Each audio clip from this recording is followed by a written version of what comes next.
What's up, Tita? So let's do a complete updated multi-time frame analysis of gold. Let's see what kind of trading opportunity currently we have in this highly volatile instrument. Now, on the lower time frame perspective, we see that gold is giving us a significant trading opportunity.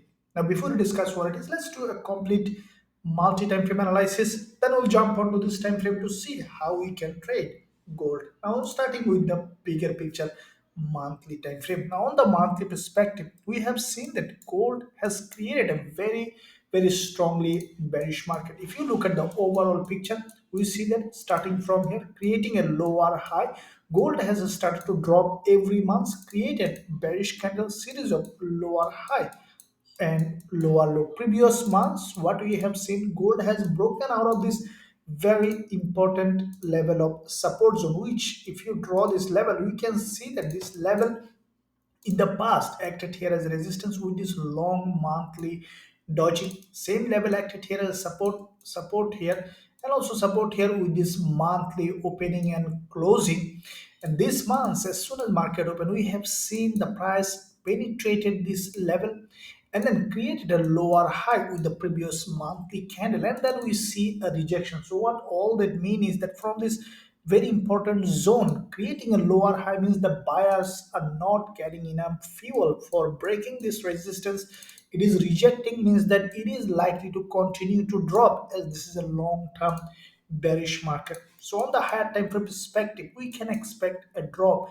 At the same time, if we look at this monthly opening, we see that the price still didn't break this monthly opening and closing. That means that we could potentially see a breakdown, and then because there is a long week, we can expect at least 50% of this long week to be filled when it will break down. With that said, we still have a high probability for gold to drop at least 1640 level. So with that said, let's look at the weekly time frame to see how we can take this move. On the weekly perspective, if you analyze the price action and market structure, we see that gold has created nice looking downtrending market structure, creating a double top, breakdown, correction.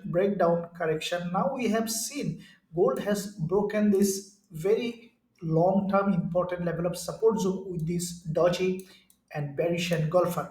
After this breakdown, what we have seen that gold basically has created a lower high previous week, couldn't break this high of this bearish engulfer. Instead, we have seen significant rejection to the downside. Now, as you can see, we can expect gold in fact to drop to this level of support zone this week. That can give us a really high probability for shorting gold on the lower time frame. And looking at the daily, as you can see, we have seen a liquidity grab on gold in the zone. This is the resistance zone here, which in fact created a lower high with that. Now this is the daily chart. If you draw this trend line on the daily perspective, we see that gold has broken out of this daily trend line from this trending market and created this liquidity gap. Later we have seen that gold has started to drop from this level. Now what we have seen the past day, there is a doji has been created, as I mentioned in many of my analysis, that gold is likely to come back to this liquidity zone on the daily time frame and will have a bounce. Gold did exactly as it is. Now at this point, where we can expect now gold to sell again, as you can see, this is a movement on the daily time frame, and we have seen primarily a retracement to the upside to this daily 20 period moving average. Today, as soon as market open, we have seen again there is a movement happening to the upside. So where do you we can expect gold to reach now? What I think that gold is likely to come back up again, probably will create a lower high with this daily high, testing this daily 20 period moving average during the news announcement or any other volatile moment, and then to create a lower high and then continue its downtrending market structure, which is in fact completing a Fibonacci level. If you take your Fibonacci from the high to the low on the daily time frame, we could see that the price has tested this 38.2% minimum Fibonacci level and then continue its downtrending market structure.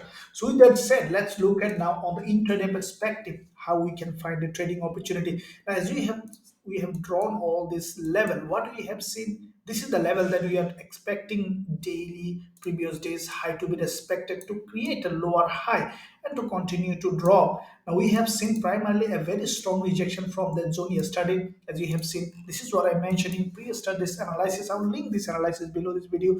This is what exactly I mentioned, that the price has dropped and to go back to this level and then to continue to drop, and the price did exactly as it is. Now how we can take this advantage now at this point? What I think, that gold will have another move to the upside. This is the 4 hour time frame. Probably will test this 20 period moving average on the 4 hour time frame and likely to create a lower high in the zone, and then could continue to drop in this direction at least to this level that we are expecting to drop. In that case, how we'll be trading is basically we are watching price action for potential testing of this important area of value. As soon as gold will reach this zone, according to the rules of our strategies on the lower time frame, we'll consider shorting gold with a high probability trade setup with our students. If you find value in this analysis, then smash the like button, and also don't forget to drop a comment below to help these ideas. Thank you for watching. See you soon in my next analysis.